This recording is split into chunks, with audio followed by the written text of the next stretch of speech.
Sir, this is something personal, ano po, mawalang galang lang. Hindi ba kayo, ano po sinasabi ho ni Senator Loren dito ho sa inyong sisiwalat na ito? Kasi sa amin po, bago po itong gantong gawi ha, ng isang congressista na nakaupo, nakapwa niya congressman ang umano ay ibinubulgar ha. Again, bukas po ang aming programa sa panig po nitong si Congressman Garjola. Ano po sinasabi po sa inyo ni Senator Loren? Opo, as you can imagine, very worried ang aking ina para sa aking personal safety.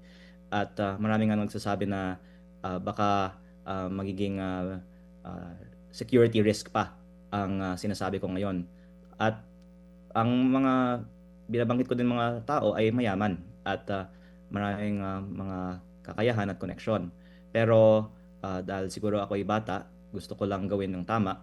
At ang maganda ay, in the case of Congressman Garjola, may basbas naman ang Kongreso na ibahagi ko ang mga alam ko tungkol sa kanya dahil mukhang marami naman pong mga miyembro ng Kongreso ay sang-ayon na dapat nang itigil ang ganitong gawain. Opo. Pero I think in general, I have to do things one step at a time and do so pag may evidence to back up my claims. Kaya focus ko po ngayon si Congressman Garjola. Pero Sir Ted, if I can also say something about the last time I was on this show and I was talking about Undersecretary of DPWH. Meron po akong ilalabas na ebidensya kung hindi ito ilalabas sa mga susunod na mga araw tungkol sa koneksyon ng nabanggit kong pangalan at ng iba pang appointees ni Secretary Dizon kung hindi ito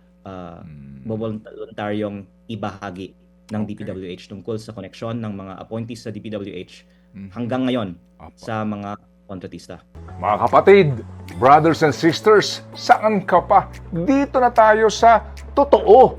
Dito na tayo sa True FM. Mga kapatid, mag-subscribe and follow po kayo sa social media accounts ng True Network PH. Yan po kami, hanapin nyo lang True Network PH, Facebook, Instagram, YouTube, TikTok, and podcast. Mapa Apple or Spotify man yan, mahahanap nyo kami. Lahat ng mga napapanood at napapakinggan nyo po sa programa, nasa social media accounts namin yan. So paano mga kapatid? See you sa social media!